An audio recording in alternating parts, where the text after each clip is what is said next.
Don't peek too soon. Huh? You did what? That's a hard part. It's got lots of sharps.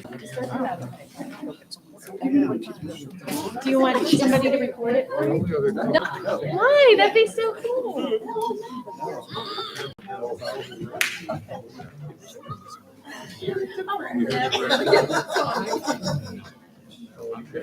She doesn't.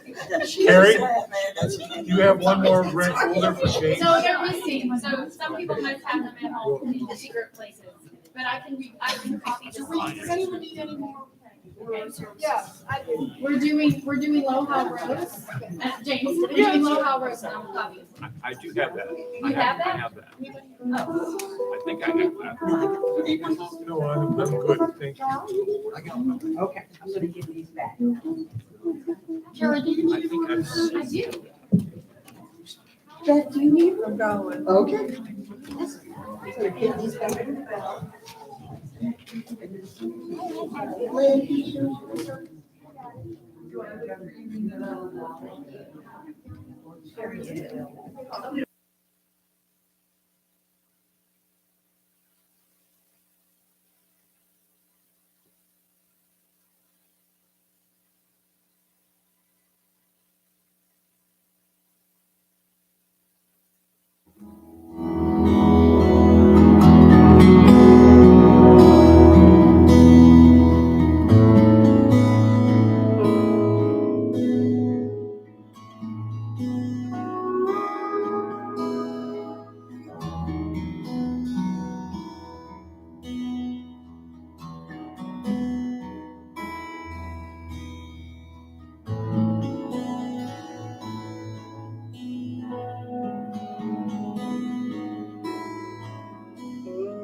Good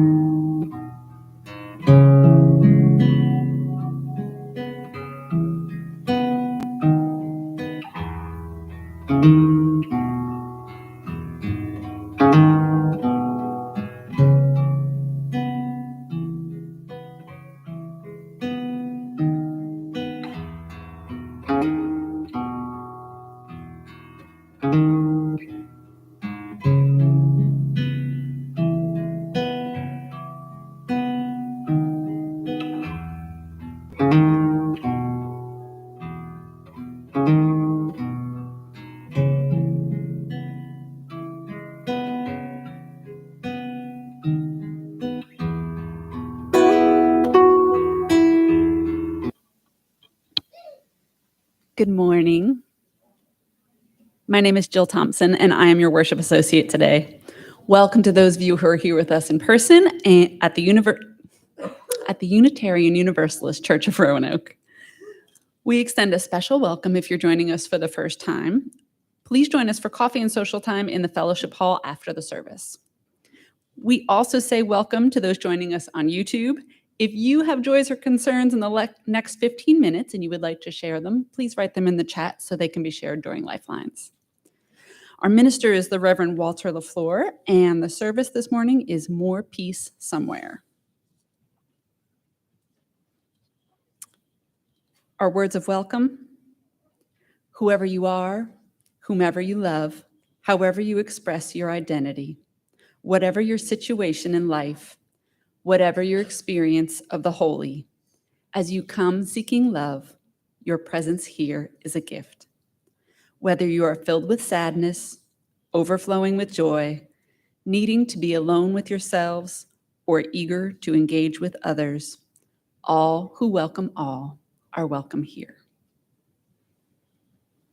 And our covenant, we commit to supporting each other with respect and direct communication as we work in community to explore spiritual growth and to be a force for good in the world.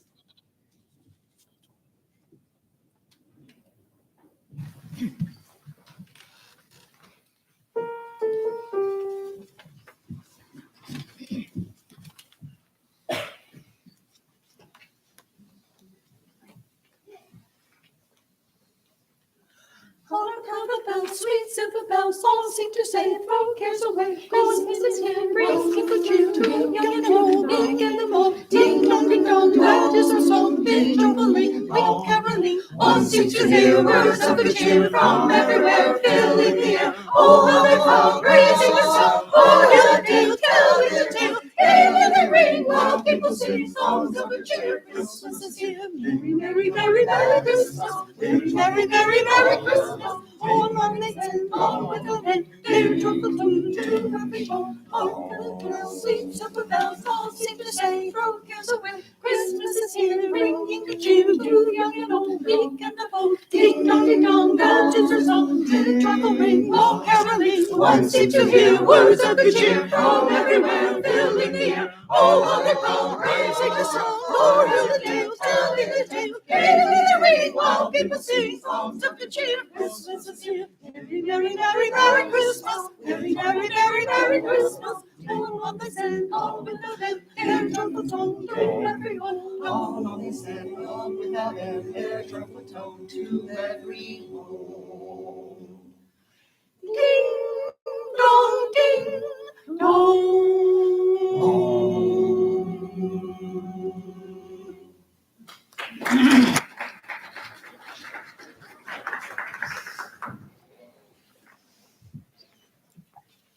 Good morning.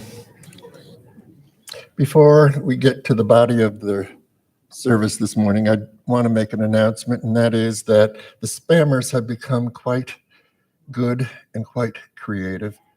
I've now heard 3 to 4 times this week that spammers are asking for money or you to do tasks using my name and my email address. I will knock on your door when I want money from you. Okay. It's of value to let me know when those things come through, all right, so that we can kind of figure out if there's some way to insulate ourselves from that. This is the beginning of right understanding. Looking at our lives, seeing that they are impermanent and fleeting, and taking into account what matters to us most deeply.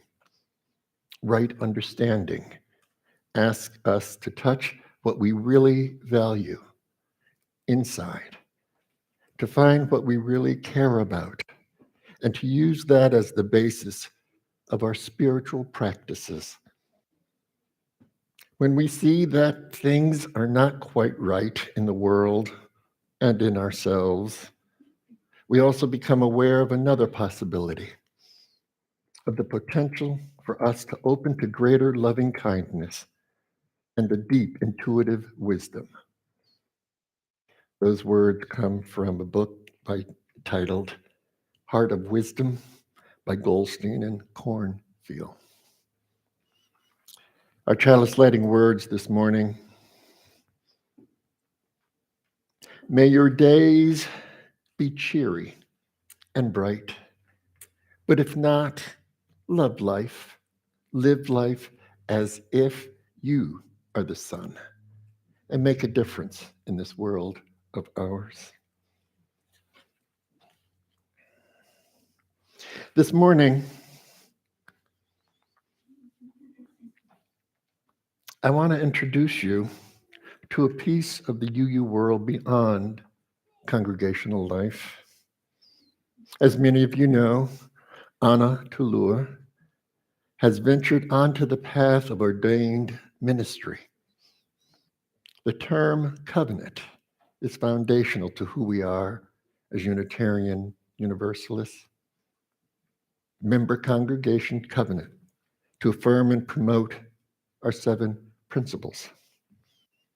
Members of congregations covenant to be in right relations with one another.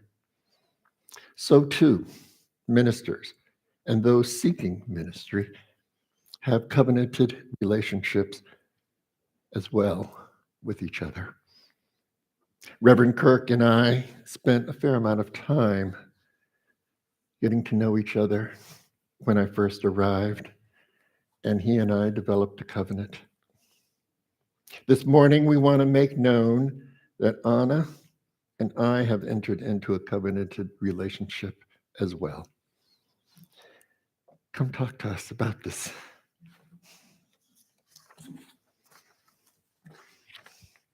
We're so excited. Oh my goodness. Hello, beautiful people. It is really good to be here. It's been a really long time. And sorry, I'm nervous. It's been a really long time and much has happened. For those of you who have never met me, and for those of you who know me pretty well, I stand before you today both as a member of this congregation and also as a candidate for Unitarian Universalist ministry. The process of becoming a minister is fairly involved.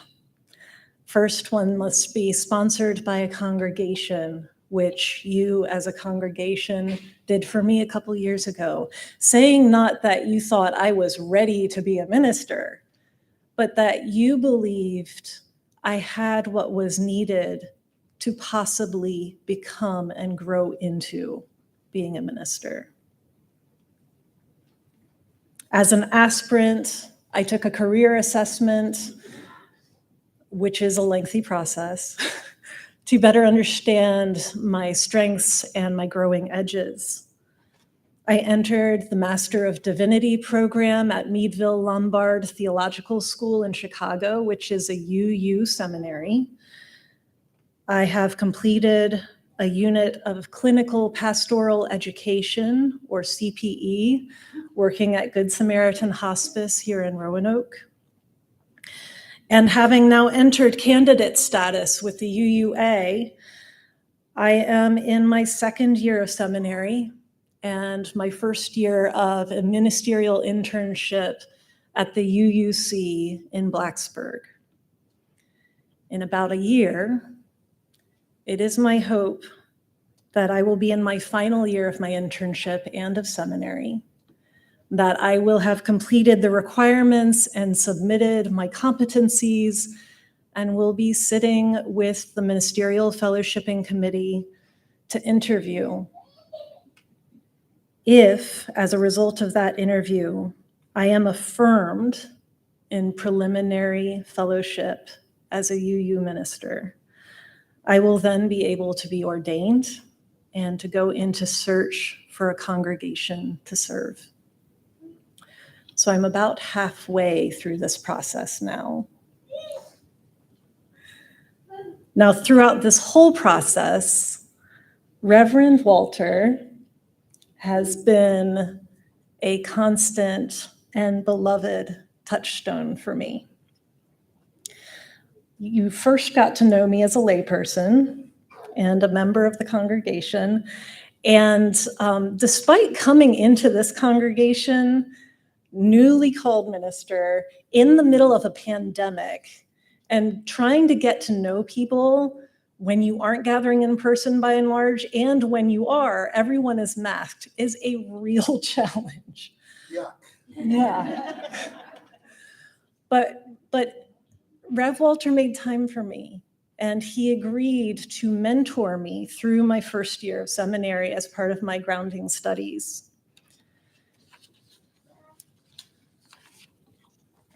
And we continue in mentoring relationship today. And I am immensely grateful for the gift of your time and presence, and for the challenges and the laughter and the support from which I have benefited from our many conversations. I was a little stunned when it hit home to me this past fall that I am a colleague now to Rev Walter. When our relationship changed when I entered seminary, and somehow I missed that. And I expect and hope that our relationship will continue to change and grow in the many years to come. Unitarian Universalism is a covenantal faith. It is a covenantal tradition. And when our relationships change, so too must our covenants with one another. As a member of this congregation, I was bound by our congregational covenant, which we read at the beginning of the service. But as both a member and a colleague, new understandings are needed. So Rev Walter and I put together a letter of understanding to hold our relationships with one another and with this congregation safe and sound. Our covenant reads, "This is a letter of understanding between colleagues, Reverend Walter LaFleur and Anna Tulu. As Reverend LaFleur is the minister of the Unitarian Universalist Church of Roanoke, of which Anna Tulu is a member. In the interest of best practice and collegiality, we covenant to approach one another with generous spirit, with honesty and candor, and to be of support to one another. Furthermore, we are committed to upholding the confidentiality of our collegial discussions, that we might both feel free to share openly. We covenant that when approached by third parties, i.e. anyone other than ourselves, regarding the other colleague or regarding matters of relevance to them, to refer that third party directly to the colleague or other appropriate avenues for communication, thereby avoiding unhelpful triangulation. Anna Tulu also agrees to abstain from involvement in any administrative or governance roles within this church, in deference to and respect for Reverend LaFleur's ministerial authority within this congregation." That's a lot of formal language. It doesn't say anything about tears or laughter or fondness, and I hope that those are implicit, because they are. I feel so lucky to be in a mentoring and a collegial relationship with you. Yes. The magic is real this morning. You may have noticed that in that letter of understanding, it mentions how we communicate with people who aren't just the two of us, with members of this congregation. That's you guys. My relationship to this congregation has also been changing. I came here first years ago because I needed a harbor. And I didn't know how much at the time. I wanted a community for my children. And this congregation welcomed me as a member and welcomed my children. You encouraged me in pursuing my call. You sponsored my aspiration to ministry. Many of you even contributed to my seminary fund, for which I am grateful. Some of you have helped with my children. These are huge gifts. And I was still here at the church for much of my first year of seminary. But now I'm spending most of my Sundays working in Blacksburg with Rev. Pam Phillips in the UUC there. I'm not here every week, nor every month. And part of my concern in entering seminary was that I knew that it meant that my relationship with this congregation would change, that I would no longer be here every week to receive the nourishment, to share in this community. I do remain a member, and I am a colleague now. I cannot be a member the way I was before. And I do miss being here. And I love where I am. I know very well, and I am full of gratitude for the fact that I would not be where I am today if it weren't for UUCR. This beloved congregation made the work that I am doing and loving possible. I am so fortunate to be in relationship with you. Thank you.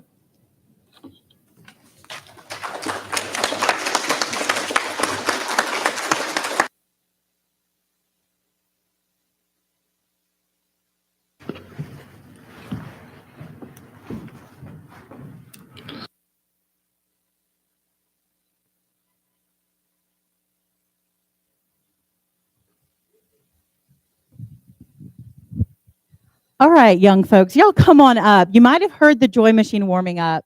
It's interesting that the Joy Machine has shown up for the first time in a while. If you haven't seen it, this is the Joy Machine. And sometimes it gives us things. I hear a little something in there. It's very interesting because Anna was part of the invention process of the Joy Machine. So I'm going to push some buttons on it and let's see what happens. Oh, you know what? So I had a bunch of people. Today, Rev Walter's talking about joy. Ooh, goodness. So there's definitely something in the Joy Machine. There's something in here. So I had a bunch of folks let me know. They told the Joy Machine the things that they do to find joy. And I think it's malfunctioning a little bit. I don't know why it's so noisy this morning.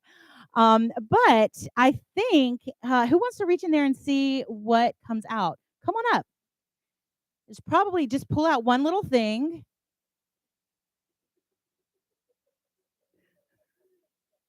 What does it say? Faith. Okay, so some people find joy in their faith. Anybody else want to pull something out? Okay, well, I will. Playing. Who is happy when they play? You think you're pretty joyful when you play? I'm going to give this one to you. Let's see what else is in here. Love. Love brings them joy. What else do we have? Anybody want to reach in and grab something? Come on up. What's that one? Helping. Helping brings folks joy. Go for it.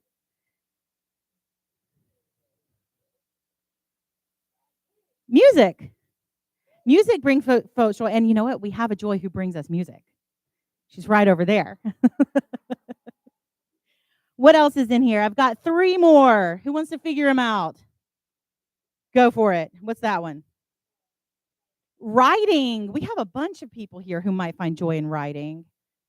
Oh, this one's nature. Who wants to hang this? Because these are ornaments that we can hang on the tree. And in just a second, Randall and Damien are going to help you guys hang these on the tree. There you go. You can hang that on the tree. And we have one more, and that is dancing. Who wants to put dancing on the tree? Thanks, Francis. Y'all head on over to the tree. We'll go over there and hang those up.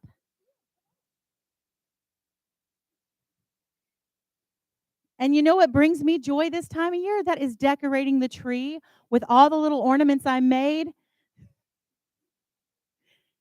When I was a little kid, I still have some ornaments from when I was a little kid. We have little hooks that you guys can use to hang them on the tree. And this way, everybody out here can see these ornaments. Every year, we can hang them from year to year and remember those things that folks have told the joy machine brings them joy. So go on and hang them on the tree, and then we'll head upstairs.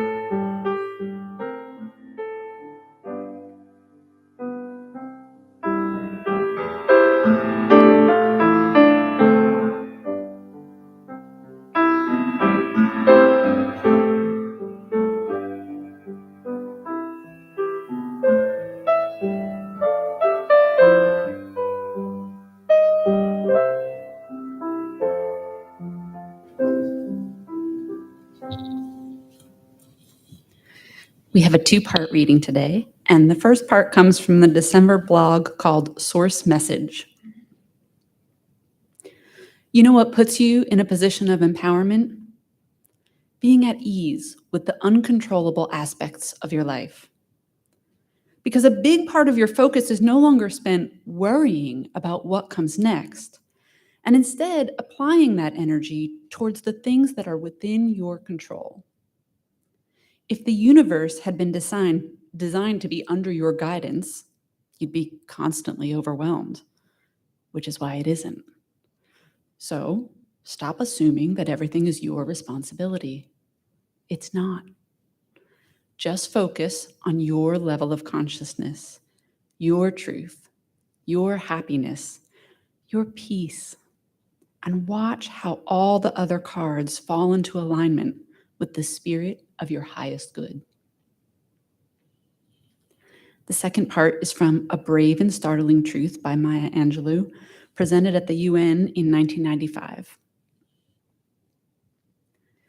We, this people, on a small and lonely planet, traveling through casual space, past aloof stars, across the way of indifferent suns, to a destination where all signs tell us it is possible and imperative that we learn a brave and startling truth. And when we come to it, to the day of peacemaking, when we release our fingers from fists of hostility and allow the pure air to cool our palms, when we come to it, we, this people, on this wayward floating body, created on this earth, of this earth, have the power to fashion for this earth a climate where every man and every woman can live freely without sanctimonious piety, without crippling fear. When we come to it, we must confess that we are the possible, We are the miraculous, the true wonder of this world. That is when, and only when, we come to it.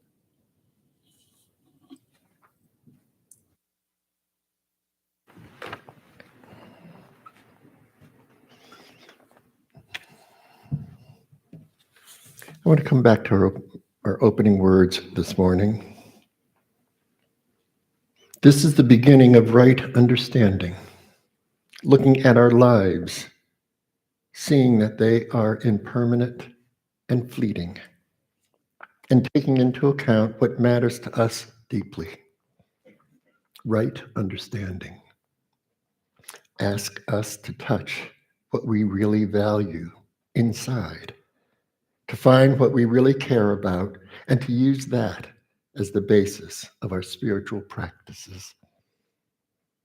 When we see that things are not quite right in the world and in ourselves, we also become aware of another possibility, of the potential for us to open to greater loving kindness and a deep intuitive wisdom. Such words probably don't come to you as a surprise or aren't familiar words to what you've heard before. And what I find quite often is these words are wonderful, but nobody tells us how. Tells us what, but nobody tells us how. So I want to give you an opportunity to do the how this morning. And I pull on training that I did years ago and continue to do. I have an energy teacher that I work with at least monthly. And I want to share with you some learnings that I have had that will benefit you. So I'm going to ask you to play along this morning with me.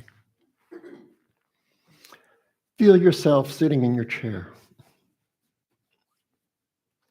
Feel what you're sitting on.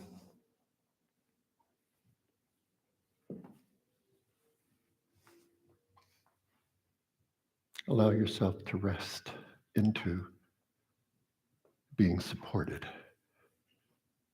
by the chair, by your feet. And breathe. Just breathe.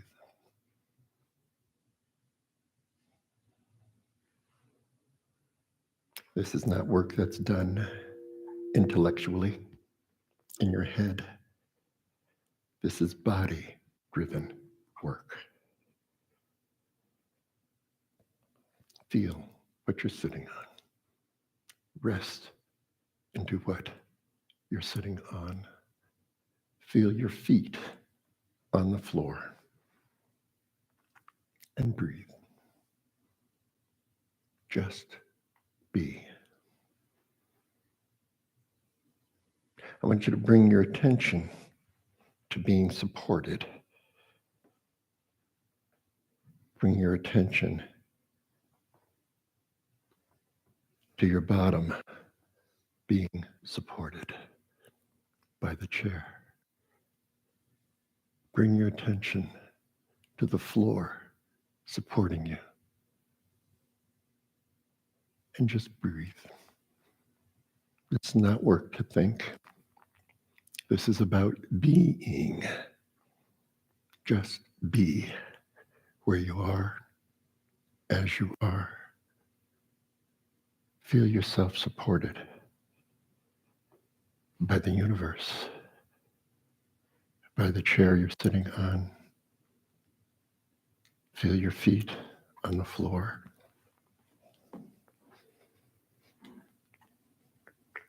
And I'd like you to imagine that your feet have roots like a tree.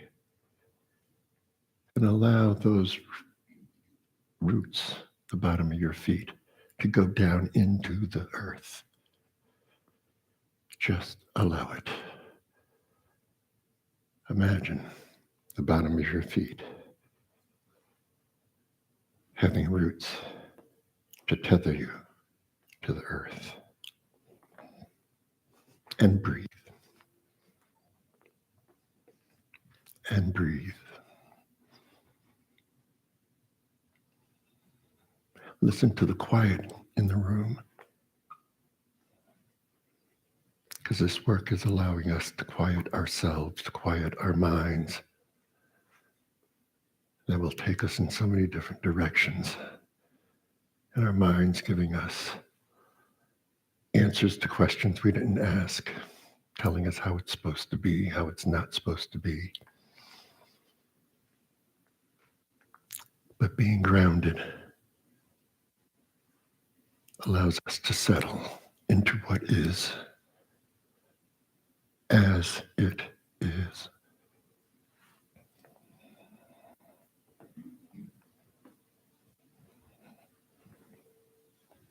And breathe.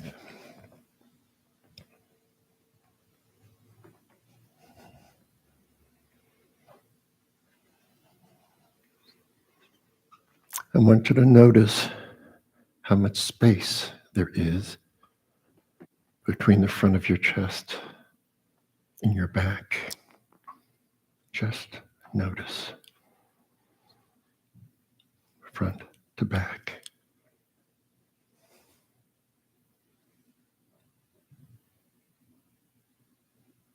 And breathe.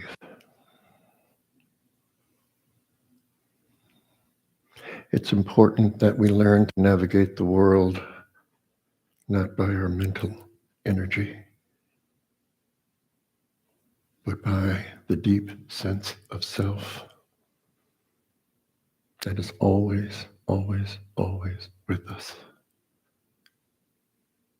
if we're willing to notice.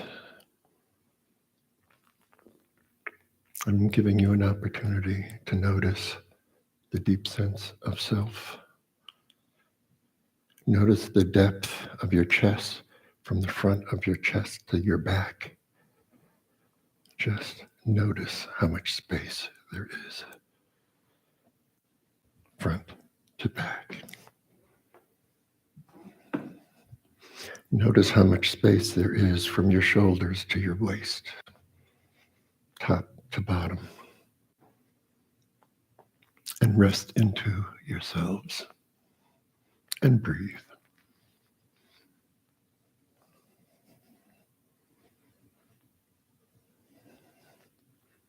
And breathe. Feel yourself supported by the earth. And breathe. Now I want you to let your energy go down through your body and into your feet.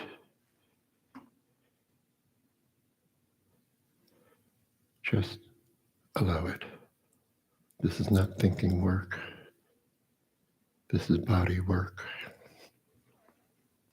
And allow yourself to feel as if you've put roots down into the ground. And breathe.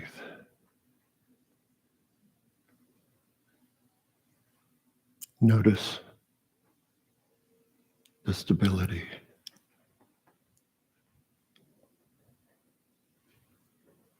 Notice the surety. Without question, you are present.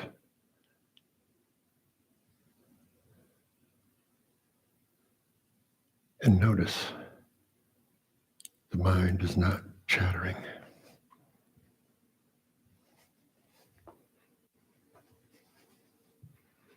This is the route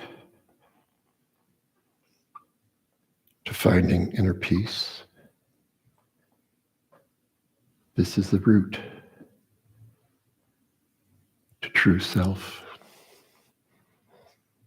separate from the constructions of our mind, how it's supposed to be or how we're told it should be.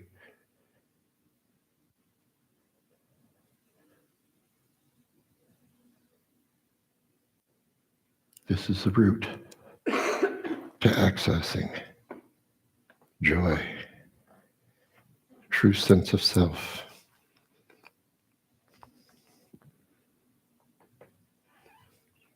And there may well be, and it'll likely be, chatter, some discomfort.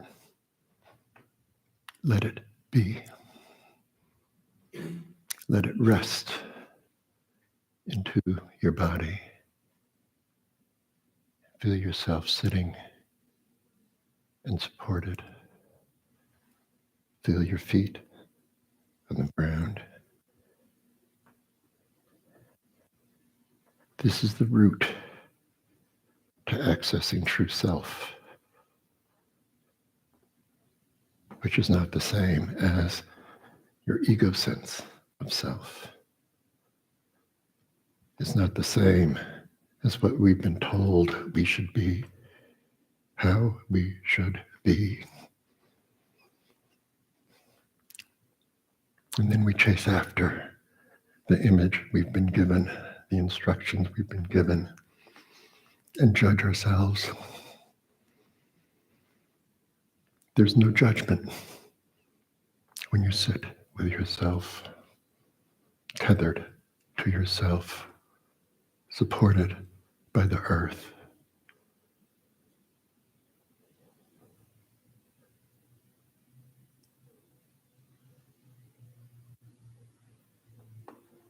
We do ourselves a great disservice when we let our minds and the chatter of our minds drive our lives.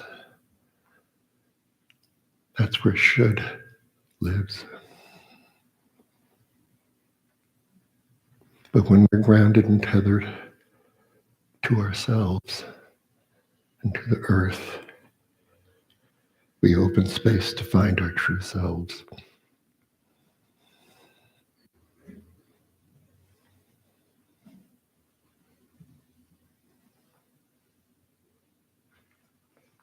And there's security here.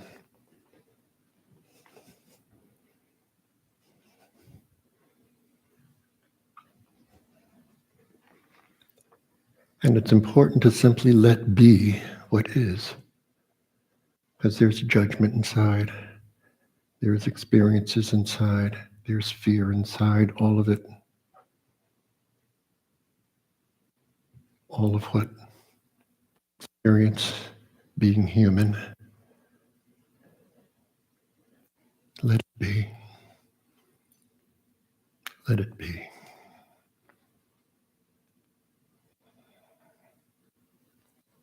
Rest into what you're sitting on. Feel your feet on the ground. And breathe.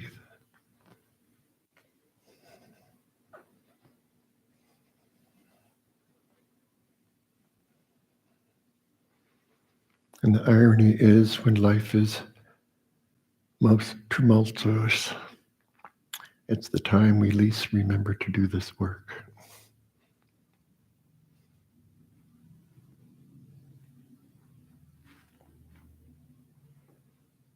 To the extent you can, do it daily.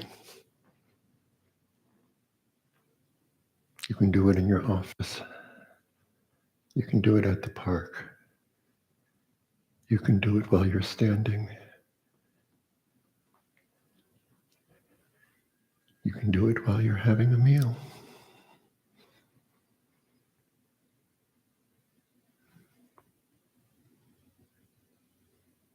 And the truth is, folks, this is always present.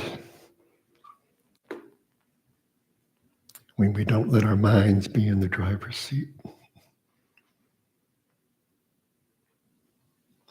When we're not driven by shoulds, ought tos, regrets, history, the future. This is the way to be in the moment. This is the way to be with self. This is the way to open to self. And stuff's going to come up because we live a life, because we've taken on shoulds and oughts and all of that sort of thing. Stuff's going to come up. And let it pass. Let it be. Don't grab onto it.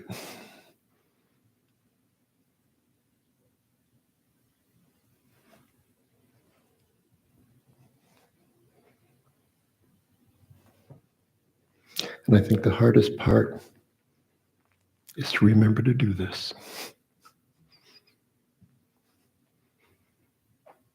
This simple thing, feeling yourself sitting, feeling your feet on the floor, allowing the energy to go down into the earth for stability.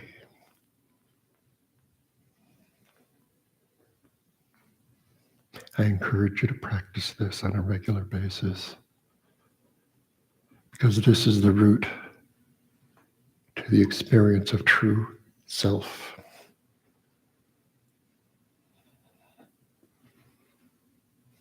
Get to know true self.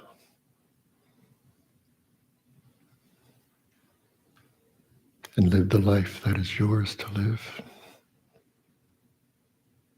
rather than the life society tells you to live.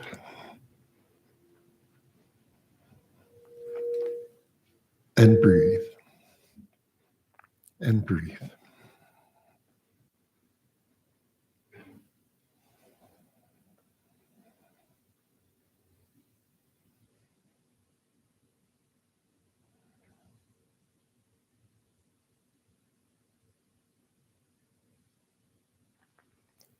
This is the route to greater loving kindness that we can share with others, and most importantly, give to ourselves as a gift.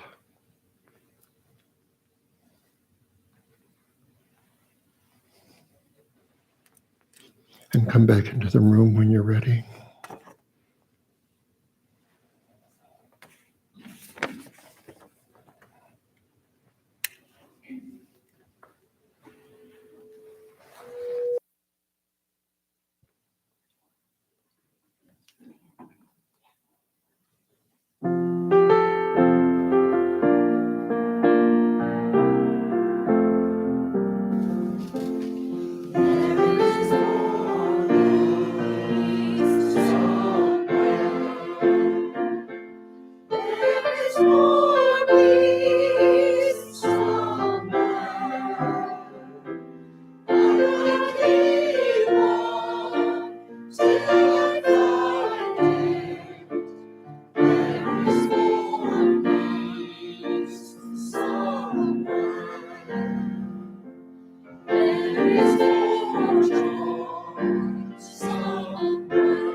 The sun comes up, the sun goes down.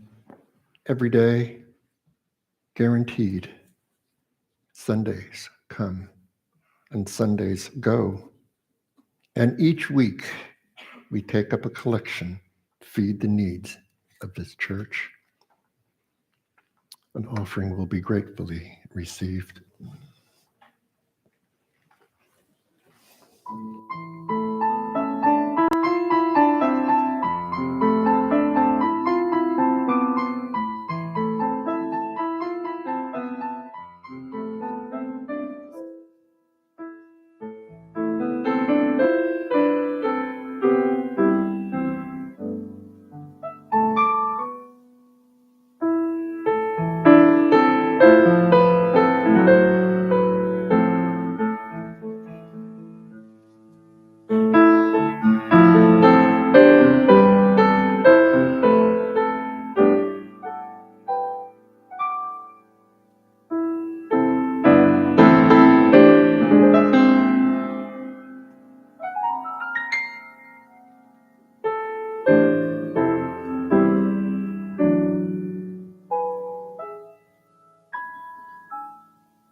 Thank you.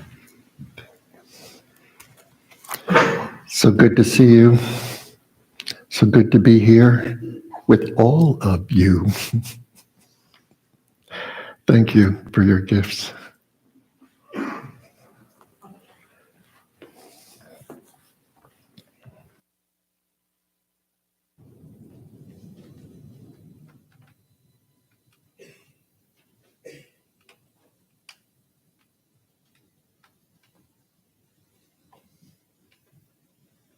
Good morning. I'm Linda Wood from the Caring Committee.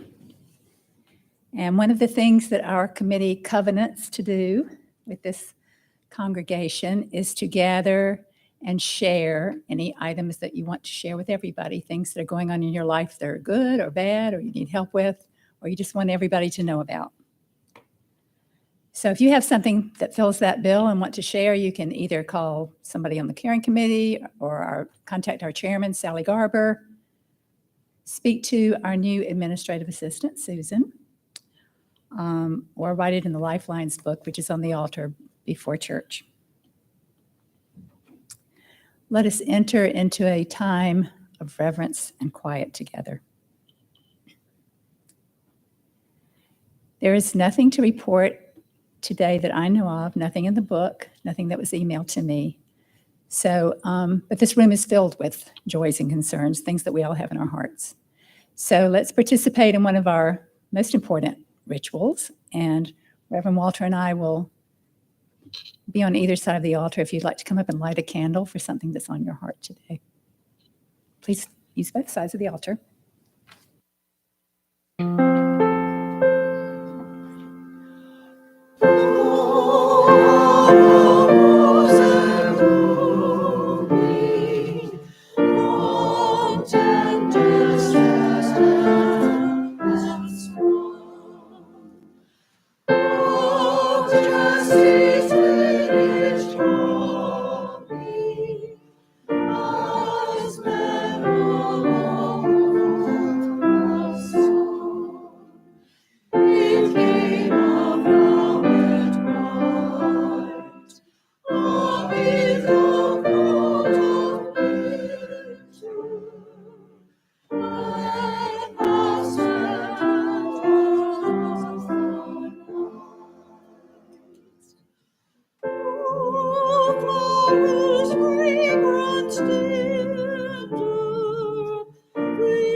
May our prayers be heard and our hearts be restored.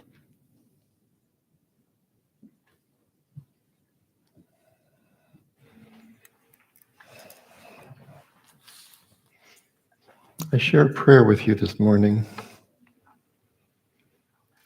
from Reaching for the Sun. They're meditations by a colleague of mine, Angela Herrera.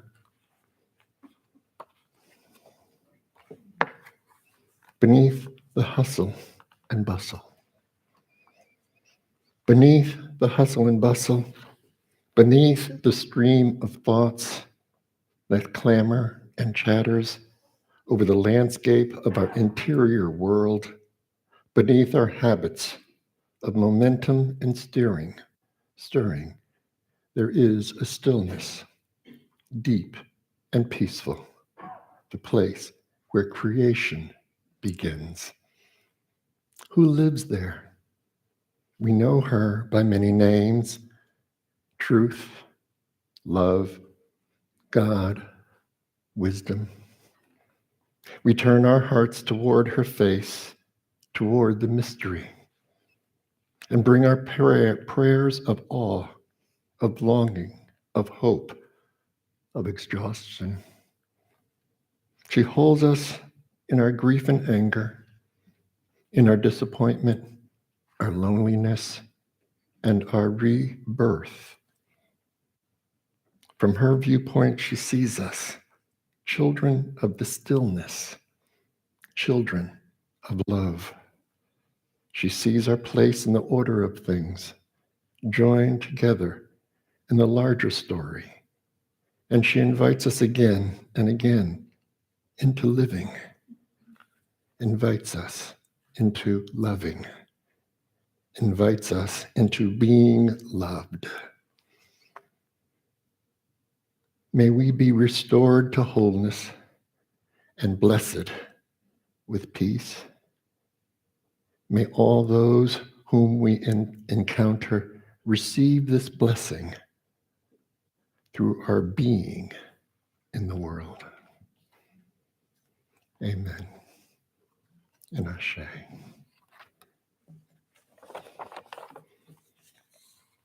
Do we have announcements this morning?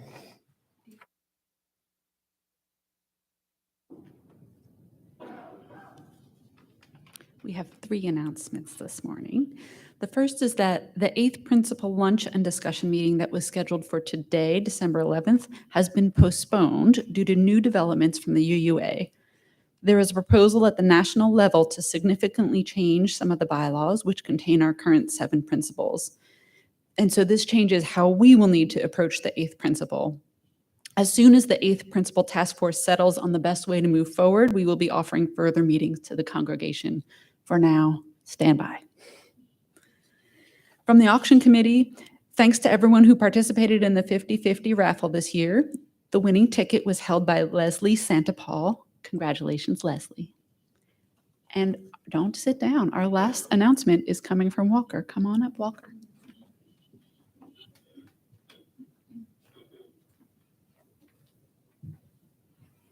Well, I'm watching the England-France football game. They call it football. We call it soccer. Le Bleu has been noted for the fact that in their national academy, as well as on the field, they're purposely trained to forego ego over the unity of the squad. The same thing is happening with the Golden State Warriors, who are a professional basketball team. This year, they have a lot of new people playing, and it's been very hard in that second group to get things to click. But they're beginning to. They just have to play through it and learn about it. There's no way to make it happen. The same thing is happening here, as I mentioned last week.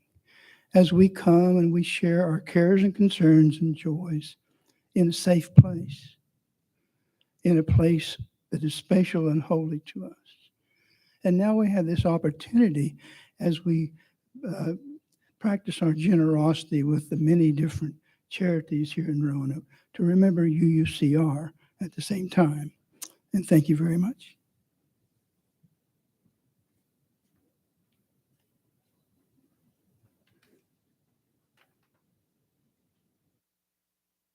Good people go into the week feeling good about yourselves. Go into the week knowing only you can be you. Practice being the best you can be. Go into your week. So the name of this piece is Ose Shalom, and it means the one who brings peace.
You don't have to hurry.